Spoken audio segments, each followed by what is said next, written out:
வணக்கம். எனது பேர் மகாலிங்கம் டிலக்ஷன். நான் சோசலிச சமத்துவ கட்சியின் சார்பாக இந்த பத்திரிகை மாநாட்டை நாங்கள் கூடியுள்ளோம். முக்கியமாக மே 6ஆம் தேதி நடைபெற இருக்கின்ற உள்ளூராட்சி சபை தேர்தலில் சோசலிச சமத்துவ கட்சி கார்நகர் பிரதேச சபை மற்றும் குறிப்பாக வடமாகாணம் அதேபோல் கொழும்பு கொலன்னாவ நகர சபையிலும் 2 சபைகளில் நாங்கள் போட்டியிடுறோம். இந்த உள்ளூராட்சி சபை தேர்தலில் போட்டியிடுவதற்கான முக்கியமான நோக்கம் சோசலிச சமத்துவ கட்சியினுடைய கொள்கை அடிப்படையில் இன்றைக்கு இலங்கையில் உரிமைகள் பறிக்கப்படுவதற்கும் சர்வாதிகாரத்துக்கும் போருக்கும் எதிராக சோசலிசத்திற்காக போராடுவதற்கு இலங்கையில் உள்ள தொழிலாளர்கள், இளைஞர்கள், ஏழைகளை அணிதிரட்டுவதற்கான ஒரு வேலை திட்டத்தை நாங்கள் முன்வைக்கிறதுக்கு தான் இந்த உள்ளூராட்சி சபை தேர்தலில் நாங்கள் போட்டியிடுறோம். குறிப்பாக இலங்கை அடிப்படையில் பார்த்தோம்னு சொன்னால் இன்றைக்கு ஆட்சியில் இருக்கிற தேசிய மக்கள் சக்தியின் அனுரகுமார் திசாநாயக்க தலைமையிலான அரசாங்கம் ஒட்டுமொத்த ரீதியாக சர்வதேச நாணய நிதியத்தினுடைய சிக்கன நடவடிக்கையை அமல்படுத்துவதுதான் பிரதானமான நோக்கமாக இருக்கிறது. இன்றைக்கு இதுவரை காலமும் 17 தடவைகள் இதுக்கு முன்னிருந்த 17 தடவைகள் கடன் பெற்றிருக்காங்க. அந்த கடனுக்கான அவங்க சர்வதேச நாணயம் சரி, உலக வங்கி சரி, அனைத்து கடன் கொடுனரும் சொல்கிறாங்க. தாங்கள் கொடுத்த கடனுக்கு இந்த அரசாங்கம் செய்ய வேண்டியது குறிப்பாக சிக்கன நடவடிக்கைகளை அமல்படுத்துங்கள். எப்படி இன்றைக்கி அரசு தொழில் ஊழியர்களுடைய சம்பளத்தை வெட்டி தள்ளுறது, குறிப்பாக பொருட்கள் சேவைகளுடைய விலையை அதிகப்படுத்துறது, கல்வி கற்ற பட்டதாரிகளுக்கு புதிய வேலைவாய்ப்புகளை கொடுக்கக்கூடாது, இந்த நிலப்பாடுக்கு மேலாக இன்றைக்கி இந்த அரசாங்கம் தன்னுடைய பொறுப்பை ஏற்றுக்கொண்டு குறிப்பாக அனுரகுமார திசாநாயக்க அரசாங்கம் ஆட்சிக்கு வந்ததுக்கு முக்கியமான காரணம் இதுவரை காலமும் ஆட்சி செய்த பாரம்பரிய முதலாளித்துவ கட்சிகள் மீதான வெறுப்பை சுரண்டி தான் இந்த அனுரகுமார திசாநாயக்க ஆட்சிக்கு வந்திருக்கிறார். இன்றைக்கி இதுவரைக்கும் கோத்தபாய ராஜபக்ச அரசாங்கம் அதே போல் ரணில் விக்ரம அரசாங்கத்தினால் பிற்படப்பட்ட இந்த உள்ளூராட்சி சபை தேர்தல் இன்றைக்கி அனுரகுமார திசாநாயக்க ஏற்பாடு செய்திருக்கிறான்னு சொல்கிறேன். இது ஜனநாயகத்தின் வெற்றி என்று சொல்கிறார். ஆனால் அனுரகுமார திசாநாயக்கருடைய அரசாங்கம் இந்த தேர்தலை அழைப்பு விடுவதற்கான காரணம் சர்வதேச நாணய நிதியத்தோட கொள்கையை அமுல்படுத்துவதற்கு ஒரு பலமான ஆட்சி அதிகாரம் தேவை. இந்த ஜனாதிபதி பாராளுமன்றத்தை கைப்பற்றிய அதேவேளை உள்ளூராட்சிகளையும் கைப்பற்றி இந்த IMF பாலிசியை அமுல்படுத்துறது தான் அனுரகுமார திசாநாயக்கரோட நோக்கம். இந்த தகவலை நாங்கள் வர்க்க ரீதியாக இன்றைக்கு சர்வதேச நாணய நிதிய கொள்கையால் பாதிக்கப்பட்டிருக்கிறது. மிக முக்கியமாக அன்றாடம் உழைத்து சாப்பிட்ற தொழிலாளர்களும், கிராமப்புற ஏழைகளும், குறிப்பாக இளைஞர்களும். இன்றைக்கு உங்களுக்கு பார்க்க தெரியும், சர்வதேச ரீதியாக சரி, இலங்கையிலையும் சரி, அனுரகுமார திசாநாயக்கருடைய கட்சி மார்க்சிச கட்சி, இடது கட்சின்னு சொல்லப்படும். ஆனால் சோசலிச சமத்துவ கட்சி அதனுடைய இளைஞர் மாணவர் அமைப்பு, அந்த சர்வதேச சமூக சமத்துக்கான சர்வதேச இளைஞர் மாணவர் அமைப்பு இந்த எலெக்ஷன் நடைபெற முதலே, ஜனாதிபதி தேர்தல் நடைபெற முதலே எச்சரிக்கை விடுத்தம் அனுரகுமார திசாநாயக்கருடைய கட்சி மார்க்சிச கட்சியோ இடது கட்சியோ கிடையாது. இது ஆரம்பத்திலிருந்தே ஆயுதத்தை கையில் எடுத்த ஒரு பாசிசவாத கட்சி, சிங்கள பேரண்டவாத தூக்கி பிடிச்ச கட்சி தான் இன்றைக்கு ஆட்சியில் இருக்குது. ஆனால் இந்த சமயத்தில் இந்த ஆட்சிக்கு வந்திருக்கிறது ஒட்டுமொத்த ரீதியாக உழைக்கும் மக்களுடைய ஜனநாயக உரிமைகளை பறித்து தான் இன்றைக்கி சர்வதேச நாணய நிதி கொள்கையை அமல்படுத்துறதுக்கு அனுரகுமார திசாநாயக்க ஆட்சிக்கு வந்திருக்கிறார். இந்த தொடர்ச்சியை நாங்கள் உண்மையிலேயே நாங்கள் சகல கட்சிகளையே நாங்கள் நிராகரிக்குமாறு தான் தொழிலாளர்கள், ஏழைகள், மாணவர்களை நாங்கள் வேண்டுகோள் விடுக்கிறோம். தொடர்ச்சியாக இது நாங்கள் தேர்தலை மையமாக கொண்டதில்லை சோசலிச சமத்துவ கட்சியுடைய கொள்கைகள். இன்றைக்கு இந்த பாராளுமன்றம் முதலாளித்துவ ஆட்சி முறையை மாற்றி அமைக்காமல் ஒரு திட்டமிட்ட வகையில் விஞ்ஞான அடிப்படையில், மார்க்சிச அடிப்படையில் வளங்களை ஒழுங்குபடுத்தாமல் இந்த சமூக மாற்றங்களை எதிர்பார்க்க முடியாது. இந்த படிப்பினைகளை நாங்கள் முன்வைக்கிறோம். சோசலிச சமத்துவ கட்சி மாத்திரம்தான் தொழிலாளர்கள், ஏழைகளுக்கான முக்கியமான மிகவும் உயர்ந்த கொள்கையை முன்வைக்கிற கட்சி. நன்றி. என்னை தொடர்ந்து சோசலிச சமத்துவ கட்சியினுடைய வடமாகாணத்து பொறுப்பான தோழர் சம்பந்தர் அவர்கள் கொள்கையை முன்வைப்பார். ஓகே, நன்றி. அனைவருக்கும் வணக்கம். நாங்கள் சோசலிச சமத்துவ கட்சி 4ஆம் மாநிலத்தினுடைய அனைத்துலக குழுவின் இலங்கை பகுதி. தோழர் எலெக்ஷன் குறிப்பிட்ட வகையில் நாங்கள் இங்கே ஒரு சோசலிச வேலை திட்டத்தை முன்னெடுப்பதற்காக இந்த தேர்தலில் நாங்கள் போட்டியிடுகின்றோம். நாங்கள் இந்த இலங்கையில் 2 சபைகளுக்கு எங்களுடைய வேட்பாளரை நிறுத்தியிருக்கிறோம்.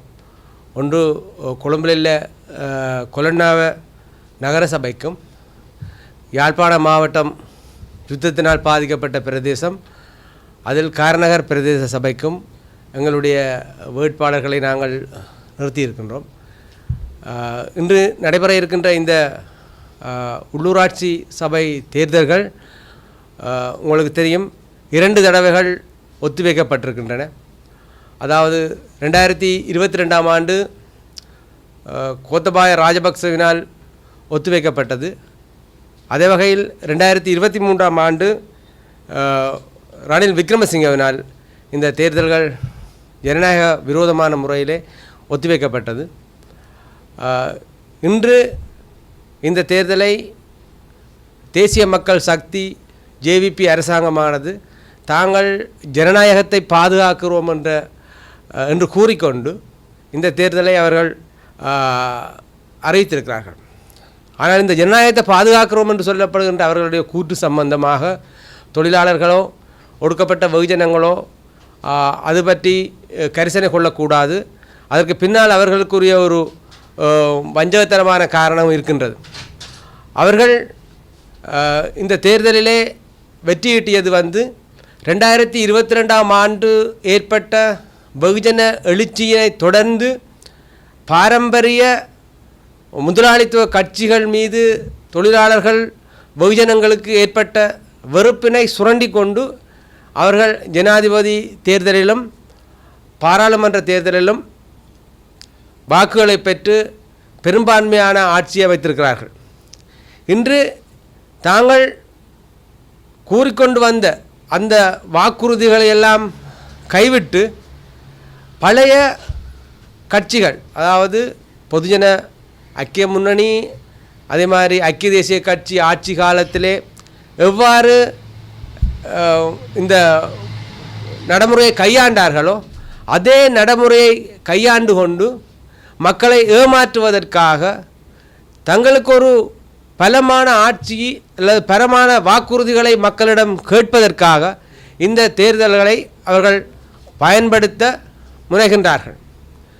ரணில் விக்ரமசிங்க 2022ஆம் ஆண்டு ஏற்பட்ட பொருளாதார நெருக்கடியை சமாளிப்பதற்காக சர்வதேச நாணய நிதியத்திடம் சென்று அவர் பாரிய கடன்களை பட்டார். அந்த கடன்கள் சம்பந்தமாக தோழர் டிலெக்சன் உங்களுக்கு குறிப்பிட்டிருந்தார். அந்த கடன்களை ஈடுகட்டுவதற்காக பாரிய பொருளாதார சுமைகளை தொழிலாளர் வர்க்கத்தின் மீது இந்த அரசாங்கம் சுமத்தி கொண்டிருக்கின்றது. அவற்றுக்கு பாரிய ஆதரவு தேடுவதற்காக இந்த தேர்தலிலே முனைந்திருக்கிறார்கள். வரிகள் அதிகரிக்கப்பட்டிருக்கின்றன, பொருட்களினுடைய விலைகள் அதிகரிக்கப்பட்டிருக்கின்றன. இந்த நிலைமையில் சாதாரண மக்கள் வாழ முடியாத ஒரு நிலைமைக்கு தள்ளப்பட்டிருக்கின்றார்கள். இன்று இலங்கையிலே 25% மக்கள் வறுமைக்குள்ளேயும் 60% மக்கள் மிகவும் வாழ முடியாத ஒரு தன்மைக்குள்ளேயும் சென்று கொண்டிருக்கிறார்கள். இந்த நிலைமைகளின் மத்தியில் தான் இன்று அவர்கள் தேர்தலை அறிவித்திருக்கிறார்கள். இந்த தேர்தலிலே யாரும் வெற்றி பெறலாம், யாரும் வெற்றி பெறாமல் போகலாம். ஆனால் புறநிலையாக ஏற்பட்டிருக்கின்ற சமூக பிரச்சனைகள் தீர்க்கப்பட முடியாதவை. உலக பொருளாதார நெருக்கடியின் ஒரு பாகமாகவே இலங்கையிலும் பாரிய பொருளாதார நெருக்கடிகள் தோற்றம் பெற்றிருக்கின்றன. இந்த பொருளாதார நெருக்கடிகளை ஓரங்கட்டிவிட்டு ஐக்கிய மக்கள் சக்தி அரசாங்கம் லஞ்ச ஊழல் குற்றச்சாட்டுக்கள் தான் அல்லது லஞ்ச ஊழல்கள் தான் இந்த சமூக பிரச்சனைக்கு காரணம் என்று கூறி இந்த லஞ்ச ஊழல் சம்பந்தமான தொடர்புடையவர்களை கைது செய்வதும் அவர்களுக்கு மேலே வழக்கு போடுவதுமான காலத்தை கழித்து கொண்டிருக்கிறார்கள். ஆனால் உண்மையிலே இந்த பொருளாதார நெருக்கடிக்கு காரணம் இந்த நாட்டில் உலக ரீதியாக ஏற்பட்ட பொருளாதார நெருக்கடியின் ஒரு பாகமாக இலங்கையிலும் விளைந்திருக்கின்ற இந்த பொருளாதார நெருக்கடி. மில்லியன் கணக்கான காசுகள் குறித்த முதலாளிகளுடைய கைகளிலே சேர்ந்து குவிந்து போய் இருக்கின்றன. அந்த குவிந்த செல்வங்கள் சமூக ரீதியாக ஒரு மறுபங்கீடு செய்யப்படாத வரைக்கும் மக்களுடைய பொருளாதார நெருக்கடியை தீர்க்க முடியாது. அது ஒரு சோசலிச கொள்கையின் அடிப்படையில் தான் தீர்க்க முடியும். இதை இவ்வாறான பொருளாதார நடவடிக்கைகளை அல்லது இவ்வாறான அரசியல் நடவடிக்கைகளை திசை திருப்புவதற்காகவே இவ்வளவு ஊழல் லஞ்சம் என்ற அந்த கருத்துக்களை நோக்கி அவர்கள் திசை திருப்பி கொண்டிருக்கிறார்கள். உண்மையில் நாங்கள் சொல்லுகின்றோம், இந்த 2022ஆம் ஆண்டு வெகுஜன எழுச்சியின் படிப்பினைகளை தொழிலாளர் வர்க்கம் பெற்றுக்கொள்ள வேண்டும். வெகுஜன எழுச்சியின் படிப்பினை என்னவென்று சொன்னால், இந்த விவசாயிகளுக்குரிய உள்ளீடுகளை கிடைக்க செய்யாமை, அதே வகையில் மின்சார கட்டணங்களின் அதிகரிப்பு, கேஸ் விலையேற்றம் போன்ற இந்த சமூக பிரச்சனைகள் காரணமாகவே ரோட்டுக்கு வெகுஜனங்கள் வந்தார்கள். அந்த வெகுஜனங்களுக்கு தொழிலாளர் வர்க்கம் தலைமை தாங்கி இருந்தது. 3க்கும் மேற்பட்ட வேலை நிறுத்தங்கள் அங்கே நடந்தன. சுகாதார தொழிலாளர்கள், தோட்ட தொழிலாளர்கள் மற்றும் ஏனைய தொழிலாளர்கள் என பல தொழிலாளர்கள் ரோட்டுக்கு வந்து இந்த அரசாங்கத்தை நாட்டை விட்டு துரத்தி அடித்தார்கள். கோத்தபாய ராஜபக்ச நாட்டை விட்டு தப்பி ஓட வேண்டிய கட்டம் வந்தது. அதே வகையில் மஹிந்த ராஜபக்ச திருவோணமலையில் இருக்கின்ற இராணுவ முகாமுக்குள் ஒளிந்து கொள்ள வேண்டி இருந்தது. ஒரு வெற்றிகரமான வெகுஜன இயக்கம் தோற்கடிக்கப்பட்டது. அது எவ்வாறு தோற்கடிக்கப்பட்டது என்று சொன்னால், அந்த வெகுஜன இயக்கத்துக்குள் ஊடுருவியிருந்த தேசிய மக்கள் சக்தியினுடைய தலைமை, அதே வகையில் ஐக்கிய மக்கள் சக்தியினுடைய தலைமை, முன்னிலை சோசலிச கட்சியினுடைய தலைமை போன்றவர்கள் இந்த தொழிலாளர்களுடைய போராட்டங்களிலே தலைவர்களாக நின்று அதை திசை திருப்பி விட்டார்கள். அந்த போராட்டத்தில் ஈடுபட்ட வெகுஜனங்களுடைய கோரிக்கை என்னவாக இருந்தது என்று சொன்னால், 225 பாராளுமன்ற உறுப்பினர்களும் வீட்டுக்கு செல்ல வேண்டுமா என்றே இருந்தது. ஆனாலும் அந்த கோரிக்கையை மழுங்கடித்த இந்த தலைமைகள் இடைக்கால அரசாங்கம் என்ற கோரிக்கையை முன்வைத்து அந்த போராட்டத்தை காட்டிக் கொடுத்ததன் அடிப்படையில் ரணில் விக்ரமசிங்க பின்கதவினால் ஆட்சிக்கு வந்தார். ஒரு சீட்டுமே பாராளுமன்றத்தில் இல்லாமல் இருந்த அந்த ரணில் விக்ரமசிங்க தேசிய பட்டியல் எம்பி பதவியை வைத்துக்கொண்டு நாட்டினுடைய ஜனாதிபதியாகினார். இதற்கு காரணம், தொழிலாளர்களுக்கு மத்தியில் ஒரு சுயாதீனமான சோசலிச வழிகாட்டலான ஒரு தலைமை அங்கே இல்லாமையே காரணம். இன்று இலங்கை அரசாங்கம் மேற்கொள்ளுகின்ற பொருளாதார நெருக்கடிக்கு எதிர்வினையாக தொழிலாளர்கள் போராட்டத்திலே இறங்கிக் கொண்டிருக்கிறார்கள். சுகாதாரத்துறை தொழிலாளர்கள் மற்றும் மின்சார சபை தொழிலாளர்கள், தபால் ஊழியர்கள் போன்ற தொழிலாளர்கள் இன்று போராட்டத்தில் இறங்கி இருக்கின்றார்கள். அதே வகையில் இந்த பாடசாலை அபிவிருத்தி உத்தியோகத்தர்கள் என்று சொல்லப்படுகின்ற ஆசிரியர்கள் தங்களுக்கு நிரந்தர நியமனம் கேட்டு வீதியிலே இறங்கினார்கள். இந்த போராட்டங்கள் எல்லாமே காட்டிக் கொடுக்கப்பட்டிருக்கின்றன. ஏன் காட்டிக் கொடுக்கப்பட்டிருக்கின்றன என்று சொன்னால், இந்த போராட்டத்துக்கு தலைமை தாங்குகின்ற தொழிற்சங்க தலைவர்கள் இந்த NPP அரசாங்கத்தினுடன் குடுக்கல் வாங்கல் செய்து கொண்டு போலி வாக்குறுதிகளை நம்பி இந்த போராட்டத்தை காட்டிக் கொடுத்து கொண்டிருக்கிறார்கள். அண்மையில் கூட சுகாதார தொழிற்சங்க கூட்டமைப்பினுடைய தலைவர்கள் இந்த போராட்டத்தை தாங்கள் நாட்டினுடைய பொருளாதாரத்தை மேம்படுத்துவதற்காக இந்த போராட்டங்களை மட்டுப்படுத்துவதாக உறுதி கூறியிருக்கின்றார்கள். அதே வகையில் கடந்த காலத்திலே ஒடுக்குமுறைக்காக போராடுகிறோம் என்று கூறிய JVPயினுடைய தொழிற்சங்க தலைவர்கள் அரசாங்கத்தினுடைய அமைச்சர்களாகவும் பிரதி அமைச்சர்களாகவும் மாறிவிட்டிருக்கிறார்கள். தோட்டத்துறையிலே அமைச்சர்களாகவும் எம்பிமாராகவும் இருந்த தொழிற்சங்க தலைவர்கள் கடந்த காலங்களிலே இன்று தொழிலாளர்களுடைய கோரிக்கைகள் சம்பந்தமாக மௌனம் காக்கின்றார்கள். ஆகவே சோசலிச சமத்துவ கட்சி என்ன கூறுகிறது என்று சொன்னால், இந்த தொழிலாளர் சங்கங்கள், தொழிற்சங்கங்களுடைய தலைவர்களின் பின்னால் தொழிலாளர்கள் செல்ல முடியாது. ஆகவே தங்களுடைய தொழிற்சாலைகளிலும் வேலைத்தளங்களிலும் சுயாதீன நடவடிக்கை குழுக்களை அமைத்து தங்களுடைய ஜனநாயக கோரிக்கைகள் சம்பந்தமான போராட்டங்களை திட்டமிட வேண்டும். அவ்வாறான சுயாதீன நடவடிக்கை குழுக்களுக்கு சோசலிச சமத்துவ கட்சி வழிகாட்டல் வழங்குவதற்கு தயாராக இருக்கின்றது. அவ்வாறு சுயாதீன நடவடிக்கை குழுக்கள் அமைக்கப்பட்டு அந்த நடவடிக்கை குழுக்களினுடைய கூட்டு அமைப்புகளை உருவாக்கி தொழிலாளர்கள் ஒடுக்கப்பட்ட வெகுஜனங்களுடைய மாநாட்டினை உருவாக்கி அதனூடாக எதிர்வரும் போராட்டங்களுக்கு தொழிலாளர்கள் தங்கள் தலைமைகளை தயாரிக்க வேண்டும். இந்த சமூக வெட்டுகளுக்கு எதிரான போராட்டங்கள் எதிர்காலத்தில் பாரிய அளவு வெடிக்க உள்ளன. அந்த போராட்டங்களுக்கு சரியான தலைமைகளை தயாரிக்க வேண்டும். அந்த தயாரிப்பதனூடாக அந்த தலைமைகள் தங்களுடைய தொழிலாளர்கள் விவசாயிகளுடைய ஆட்சியை அமைப்பதற்கான வழிகாட்டுதல்களை வழங்க வேண்டும். அவ்வாறு ஒரு சோசலிச அரசாங்கத்தை அமைப்பதன் மூலம்தான் இங்கே இருக்கின்ற சமூக பிரச்சனைகளை தீர்க்க முடியும். இன்று அனுரகுமார திசாநாயக்க அரசாங்கம் தான் கூறிய சகல வாக்குறுதிகளையும் கைவிட்டிருக்கின்றது. தமிழ் மக்கள் எதிர்கொள்ளுகின்ற ஜனநாயக பிரச்சனைகள் தீர்க்கப்படவில்லை. அண்மையில் பேசிய பிமல் ரத்நாயக்கா அரசியல் கைதிகள் விடுதலை செய்யப்பட முடியாது என்று கூறியிருக்கின்றார். இன்று தமிழ் மக்களுடைய வாக்குகளை பெற்று ஆட்சி அதிகாரத்துக்கு வந்தவர்கள் கூட இவ்வாறு இனவாத முறையில் பேசிக்கொள்வது, இனவாத அரச ஆட்சி முறையை தாங்கள் தொடர்வார்கள் என்பதையே இங்கே எடுத்து காட்டுகின்றது.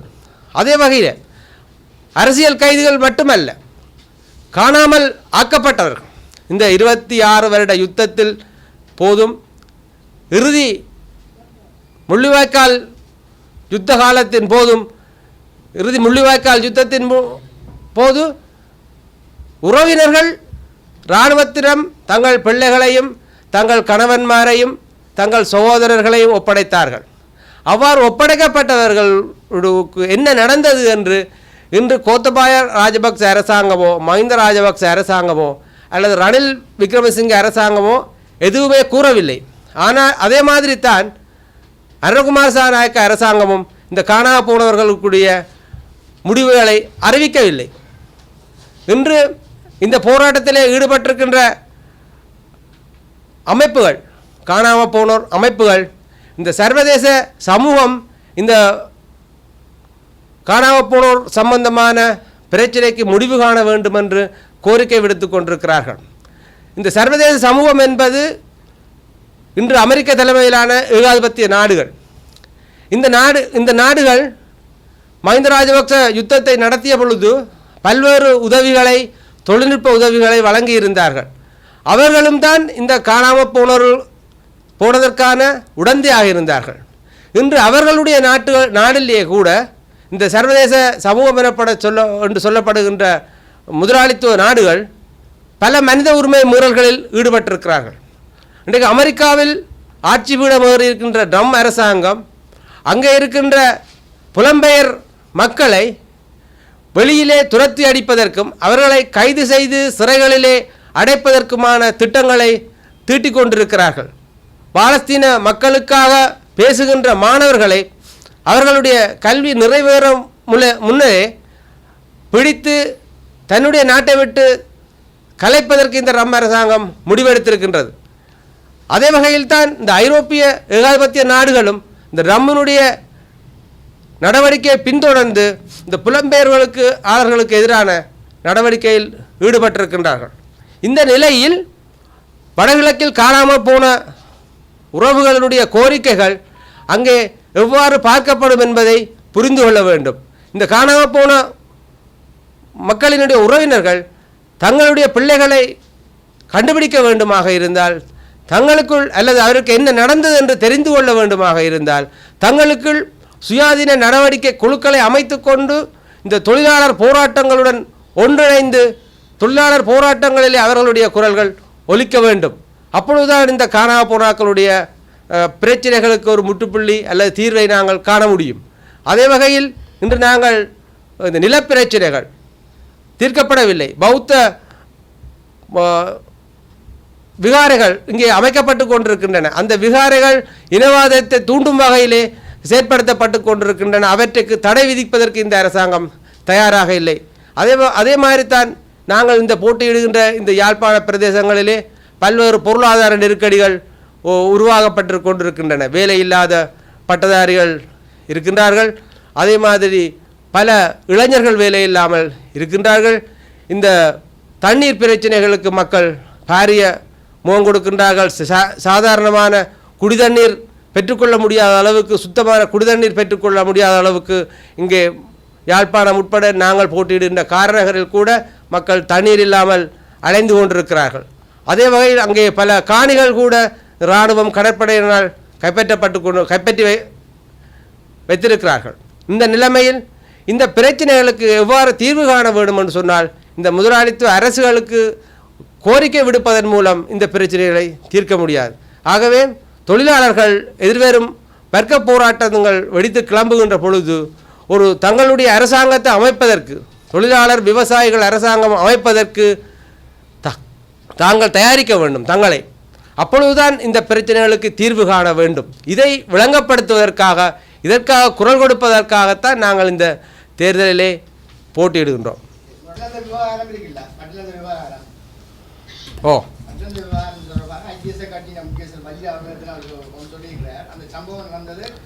தற்காப்புக்கான ஒரு விடயமாகத்தான் அந்த நிறுவனம் முன்னெடுக்கப்பட்டது. இது தொடர்பாக நீங்கள் கட்சியின் முக்கியஸ்தர் உங்களுக்கு இந்த உங்களுக்கு தெரியும், இந்த 87-88 காலப்பகுதியில் பாரிய யுத்த நிலைமைகள் ஏற்பட்டு கொண்டிருந்தது. இந்திய இராணுவம் இந்த பிரதேசத்தில் இறக்கப்பட்டு தமிழ் மக்களை கொலை செய்கிறதுக்கு இந்திய இராணுவத்துடன் பொறுப்புகளை ஒப்படைத்துவிட்டு இங்கே இருக்கிற இராணுவத்தை எடுத்துக்கொண்டு போய் தென்பகுதியில் வச்சு ஏவிபியை அடக்கிறோம் என்று சொல்லி அங்கே பெரிய படுகொலைகளை இந்த அரசாங்கம் மேற்கொண்டது. அதன் ஒரு பாகமாக தான் இந்த பட்டொழுந்த வதை முகாம் நடைமுறைப்படுத்தப்பட்டது. ஆகவே இந்த பட்டொழுந்த வதை முகாம் அது அவர் சொல்கிற மாதிரியான முடிவுக்கு நாங்கள் வர முடியாது. அது ஒரு பாரிய ஒரு குற்றம், மனித உரிமை மீறல். ஆகவே இதை விசாரணை செய்ய வேண்டும். இது பட்டொழுந்த வதை முகாம் மட்டுமில்லை. இன்றைக்கு ஏவிபி இந்த பட்டொழுந்த வதை முகாமை அறிக்கைகளை தூக்கி பிடிக்கிற அதே நேரம் கடுமையான அட்டூழியங்களை கட்டுப்படுத்துறதுக்காகத்தான் நாங்கள் அதை தற்காப்புக்காக முன்னெடுத்த கருப்பொருளை தான் நான் கூறுகின்றேன். நீங்கள் ஏற்கனவே சொல்லியிருந்தீங்க உங்களோட இதில் ஏபி மிக கொடூரமான ஒரு முன்னெடுப்பை தான் செய்து கொண்டிருந்தது. அவங்க அரசியல் போக்கு தான் இப்போ அதே தான் பின்பற்றினோம் என்று சொல்கிற படிக்கத்தான் இந்த கேள்வியை கேட்கிறேன். அவர்கள் இந்த கொடூரமான முகத்தை அழைப்பதற்காகத்தான் தற்காப்பு நடவடிக்கைக்காக இது முன்னெடுக்கப்பட்டதாக அவையவத்தில் கூறியிருக்கிறேன். இது தொடர்பாக உங்களுடைய அர்த்தம் அது இந்த தங்களுடைய படுகொலை நடவடிக்கையை மூடி மறைக்கிறதாகத்தான் அவர் சொல்கிறார். மூடி மறைக்கிறதான் அந்த கருத்தை சொல்கிறேன். எந்த வகையிலும் இன்னொரு அமைப்பு படுகொலை செய்தென்று சொன்ன போல் இந்த அரசாங்கம் அவ்வாறு படுகொலையை அவிழ்த்து விட முடியாது. ஆகவே இந்த கட்டவிழ்த்து விட்ட படுகொலைக்கு அவை பொறுப்பெடுக்க வேணும் ஐக்கிய தேசிய கட்சி அரசாங்கம். அதான் நாங்கள் சொல்கிறோம். இதே நேரத்தில் லலித் பூவன் காணாமலாக்கப்பட்டவர்களும் ஜேவிபியோடு சேர்ந்து இடதுசாரி கொள்கையோட பயணித்தவர்கள் யாழ்ப்பாணத்தில் வைத்து காணாமலாக்கப்பட்டார்கள். இது தொடர்பில் ஏன் ஜேவிபி பிறகு தேசிய மக்கள் சக்தி ஒரு விசாரணையை மேற்கொள்ளக்கூடாது என்ற ஒரு கருத்து முன்வைக்கப்பட்டது. அது தொடர்பு என்ன சொன்னால் ஜேபி உறுப்பினர் இருந்து இப்போ முன்னணி சுதந்திர கட்சிக்கு மாறணும். தூக்கி பிடிக்கிற ஜேவிபி தங்களுடைய கட்சி செயற்பாட்டாளர்கள் தங்களுடைய இணைந்திருந்தவர்கள் காணாமலாக்கப்பட்ட தொடர்பில் விசாரணையை மேற்கொள்ளும். இப்போ ஜேபி முதல் தங்கியிருக்கிறது இப்போ தேசிய மக்கள் சக்தின்னு சொல்லப்படுற இராணுவத்தின் ஒரு பகுதியில். அப்போ இந்த விசாரணைகளை எல்லாம் நடத்தப்படுவாக இருந்தால் அந்த இராணுவங்களுக்கு எதிரான குற்றங்கள் எல்லாம் பெறும். இந்த ஜேபியினுடைய பாதுகாப்பு செயலாளர் என்று சொன்னால் அவர் புதுக்குடியிருப்பு கடைசி சண்டையில் அந்த பாடசாலைகளுக்கு மேலே குண்டு போட்ட அந்த பிரிவின் விங் கொமாண்டராக இருந்தவர் தான் பாதுகாப்பு செயலாளர். இப்போ இருக்கிற அவையின் முழு அதிகாரிகள் இராணுவத்தை மையமாக கொண்டவர். பழைய யுத்தத்தில் நடந்து முடிஞ்ச யுத்தத்தில் முக்கிய பங்காற்றினவர்கள். ஆகவே இதை விசாரிக்க வெளிக்கிடுமாக இருந்தால் இவர்கள் எல்லாரையும் விசாரிக்க வேண்டிய கட்டாயம் ஏற்பட்டிருக்கின்றது. இவர்களுடைய ஆதரவில் நடத்தப்பட்ட யுத்த நிலைமைக்குள்ள அவர்கள் காணாமல் ஆக்கப்பட்டவர்கள். இது ஏவிபியும் பொறுப்பு இந்த யுத்தத்துக்குள்ள நடந்த முழு குற்றங்களுக்கு. கடைசி வரையும் யுத்த ஆதரவாளர்களாகத்தான் தங்களை ஏவிபி நிலைநிறுத்தி இருந்தது. கடைசியான சண்டையில் கூட மக்களை கவனிக்க தேவையில்லை, விரைவாக யுத்தத்தை முடிக்கணும் என்று ஏவிபி கூறுறது. ஆகவே அந்த மாதிரியான யுத்த குற்றங்களில் ஈடுபட்ட அவர்கள் எவ்வாறு இதை விசாரிப்பார்கள்? அவர்கள் விசாரிக்க மாட்டார்கள். ஆகவே அவர்களுக்கும் இதில் பொறுப்பு இருக்குது. தங்களுடைய அங்கத்தவர்களாக முன்னாள் அங்கத்தவர்களாக இருந்தாலும் அந்த இராணுவத்தில் இவர்கள் இப்போ தங்கி இருக்கிறார்கள். அதனால் அவர் விசாரிக்க அரசியல் தீர்வை நாங்கள் எதிர்பார்க்க முடியாது. இந்த தேசிய மக்கள் சக்தி அரசாங்கத்தில் எந்த தீர்வையும் எதிர்பார்க்க முடியாது. ஆகவே தேசிய மக்கள் சக்தி அரசாங்கமும் எவ்வாறு கோத்தபாய அரசாங்கம் தூக்கி வீசப்பட்டதோ வெகுஜனங்களால் அதே மாதிரி தூக்கி வீசப்பட வேண்டும். அவ்வளவுதான். வீசி தொழிலாளர் விவசாயிகள் அரசாங்கம் அமைக்க வேண்டும். அவ்வாறு தான் நாங்கள் அவர்களை இந்த தீர்வுகளை பெற முடியும். யுத்த குற்றங்களை விசாரிக்க வேணும், யுத்த குற்றவாளிகளை பிடிக்க வேணும். அந்த இப்போ முள்ளுவாய்க்காலில் காணாமல் போனாக்களை நாங்கள் கனதூரம் போய் விசாரிக்க தேவையில்லை. இந்த யுத்தத்தில் ஈடுபட்ட இராணுவத்தை விசாரித்தாலே முள்ளிவாய்க்கால் இல்லை காணா போன ஆக்களுடைய நிலைமையை அவர்கள் கூற வேண்டும்.